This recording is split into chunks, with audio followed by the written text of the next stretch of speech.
नमस्कार दोस्तों, जब से अमेरिका के पूर्व राष्ट्रपति ट्रंप के ऊपर हमला हुआ है, भारत में भी प्रधानमंत्री की सुरक्षा पर सवाल खड़े किए जा रहे हैं। बीजेपी इसे पॉलिटिकल रंग देने में लगी है। वहीं वरिष्ठ पत्रकार अभय दुबे ने इसे स्टंट बताते हुए मोदी जी के गिरते लोकप्रियता को चमकाने की साजिश बता रहे हैं। देखिए इस वीडियो को और इस पर अपनी राय जरूर लिखें।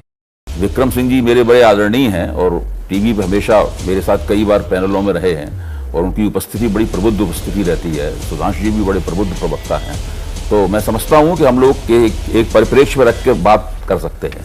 और अगर हम पुराने तमाम बयानों को ढूंढ के लाएंगे जो एक दूसरे के खिलाफ बोले गए, फिर उनको सूची, फिर तो एक तराजू होना चाहिए। इसमें एक तरफ भाजपाइयों के बयान रख दीजिए, एक तरफ कांग्रेसियों के बयान रख दीजिए, फिर उस तराजू को तोलते रहिए, उससे कोई समस्या हल नहीं होगी। या पुरानी घटनाओं को निकाल के ले आएंगे। सही बात। ये सब आज के 4 जून को जो चुनाव परिणाम आया उसके बाद जो परिस्थिति बनी है, उस परिस्थिति के तहत ये सारी बातें हो रही हैं।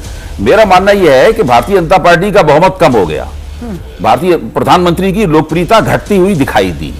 इसके बाद में भारतीय जनता पार्टी लंबे अरसे से एक ऐसे मुद्दे की तलाश में है जो अभी तक उसे नहीं मिला है। मैं नहीं मानता हूं अभी चर्चा हो रही इससे उन्हें मुद्दा मिल गया है। एक मुद्दे की तलाश में है कि किसी तरीके से स्पिन देकर, कोई बहाना लेकर इस चीज को, इस पूरी परिस्थिति को बदला जाए। ये जो ट्रंप के ऊपर हमला हुआ, मतलब आप कह रहे हैं कि बीजेपी का जो नीचे आता हुआ ग्राफ है उसको कैसे रोका जाए। ट्रंप के कान में गोली लगी, उसके बाद में एक सिक्योरिटी सुरक्षा के दृष्टिकोण से आदरणीय विक्रम सिंह जी ने अखबार में, मैंने भी आज सवेरे उनका इंडियन एक्सप्रेस में लेख पढ़ा मैंने, तभी मेरे दिमाग में खटका था कि इसके ऊपर कुछ राजनीतिक बहस होगी और उसके तुरंत बाद बहस शुरू भी हो गई।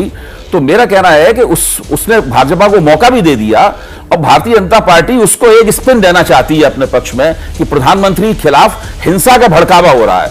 भाई देखिए, राजनीति में बहस का स्तर गिरा है, एक दूसरे के खिलाफ अशिष्ट बातें जो और इस तरह की बातें लगातार की जा रही हैं। लेकिन मुझसे पूछा जाए तो कोई भी वक्तव्य ऐसा नहीं है इसने प्रधानमंत्री के खिलाफ हिंसा का आह्वान किया हो।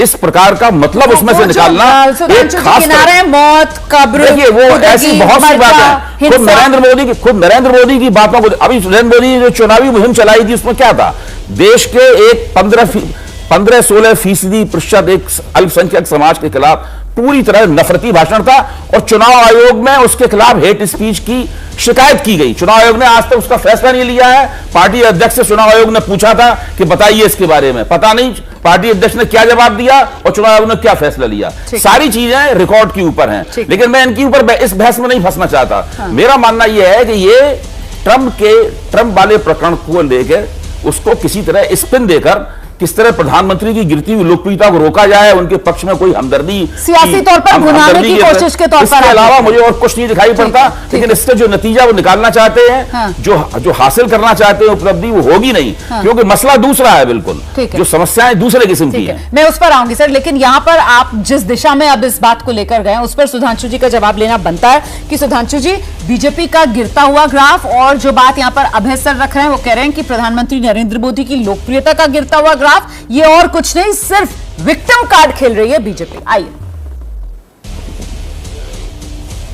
देखिए, अभय जी बहुत प्रबुद्धता और संतुलन के साथ बहस करते हैं, परंतु आज मुझे इस बात पे थोड़ा शॉक लगा जब उन्होंने कहा उन्हें एक भी ऐसा बयान नहीं ध्यान है जिसमें मोदी जी की मृत्यु की बात की गई। तो सुनिए महोदय, सुबोध कांत सहाय गृह राज्य मंत्री हो चुके हैं, हिटलर की मौत मरेगा। अब इसमें आपको किंतु परंतु समझ में आ रहा हो। और इनके महाराष्ट्र के कोई चीफ थे, मैं नाम भूल रहा हूं, अब्दुल करके नाम था। अब यह शब्द बोलना बहुत खराब लगता, कुत्ते की मौत मरेगा। और सुनिए, इमरान मसूद ने कहा मोदी की बोटी बोटी काट डालेंगे, मोदी की कब्र खुदेगी, मोदी मर जा, चरणदास महंत सर फोड़ देंगे। अभय जी, प्रबुद्ध होकर ऐसे तो मत बोल दिया करिए कि एक भी बयान नहीं ध्यान है। तो फिर उससे क्या होता है कि फिर वो जो संतुलन है वो थोड़ा बहुत असंतुलित नजर आने लगता है। इसलिए जब तराजू के पलड़े पे तौलिए तो एक तरफ ये बयान और दूसरी तरफ आप लोग कह रहे हैं राजनीतिक बयान, तो दोनों बराबर नहीं हो सकते। इसलिए और जो आपने कहा कि भाजपा का ग्राफ गिरा और कांग्रेस, सुधांशु जी एक पॉइंट, अभय जी ये कहना चाह रहे हैं सर कि उन्होंने ये पॉलिटिकल एनालिसिस किया है और वो इस आधार पर 4 जून तारीख का यहाँ पर मैं जो कुछ कह रहा हूँ 4 जून के बाद जो घटनाक्रम हुआ, जो बयानबाजी हुई, मैं केवल उसके संदर्भ में कह रहा हूँ। अब आज से 40-50 साल से क्या क्या देश में बोला गया है, क्या क्या किया गया है, अगर वो सब हम लोग याद करने लगेंगे और उन सबका तखमीना लगाने लगेंगे तो बात कहीं जाएगी नहीं, वो सब बिखर जाएगी। मेरा केवल निवेदन यह है कि 4 जून के बाद देखिए, नहीं अभी विपक्ष के नेता के तौर पर राहुल गांधी ने संसद में एक वक्तव्य दिया, इसका जवाब प्रधानमंत्री ने दिया। अरे बीच में बोलने की जरूरत है, मैं पूरी बात कर रहा हूं। ठीक है, आइए अभय जी बात सुनिए, मैं पुनः आपके संज्ञान में डाल रहा हूं। ये 70 साल में एक ऐसा बयान दिखाइएगा हमारी तरफ से। दूसरा, 4 जून से पहले चुनावों के दौरान 2 प्रेस कॉन्फ्रेंस मेरी हो चुकी है मोदी जी के ऊपर हेट स्पीच पे, जाके चेक कर लीजिएगा। 2 मेरी हो चुकी है भाई, इसको जाके रिकॉर्ड में चेक कर लीजिएगा। 4 जून के बाद की बात नहीं। और मैं 4 जून के बाद ग्राफ नीचे आने की बात करता हूं। रोमाना जी, ग्राफ हमारा नीचे आ गया है? उड़ीसा में हमारी सरकार बनी है, कांग्रेस भूल गई कि नवीन पटनायक से पहले वहां कांग्रेस का मुख्यमंत्री हुआ करता था। गिरधर गोमांग, ग्राफ हमारा नीचे आ गया है। पहली बार तमिलनाडु में बीजेपी को कांग्रेस से ज्यादा वोट मिला है, कांग्रेस को 10.25, बीजेपी को 11.5। ग्राफ हमारा नीचे आ गया है। दक्षिण भारत की बात करते थे, सारे दक्षिणी राज्यों मिला के हमारी सीटें और वोट दोनों कांग्रेस से ज्यादा है। ग्राफ हमारा नीचे आ गया है। जहां जहां कांग्रेस भाजपा का मुकाबला था, अजय जी और अभय जी बता दें एक जगह जहां कांग्रेस ने हमसे ज्यादा सीटें पाई हो। हां, जहां सीटें पाई हमसे ज्यादा, जानते कहां है? महाविकास अघाड़ी के कंधे पे चढ़ के महाराष्ट्र में, मुस्लिम लीग के कंधे पे चढ़ के केरल में, जेडीएस की कीमत पर कर्नाटक में, तेलंगाना राष्ट्र समिति की कीमत पे तेलंगाना में, और समाजवादी पार्टी के कंधे पर चढ़कर उसमें। और एक और मैं फैक्ट बता दूं, इस चुनाव में सबसे बड़ी जीत जेडीएस के कंधे पर चढ़कर विश्लेषक है, सोचिएगा। जेडीएस तो कर्नाटक में आपकी साथी है। खैर, आपने जो बात कही है ना, मुझे लगता है ना जेडीएस नहीं, मैंने कहा समाजवादी पार्टी, जेडीएस की कीमत पे। अच्छा, जेडीएस की कीमत पे और समाजवादी पार्टी कंधे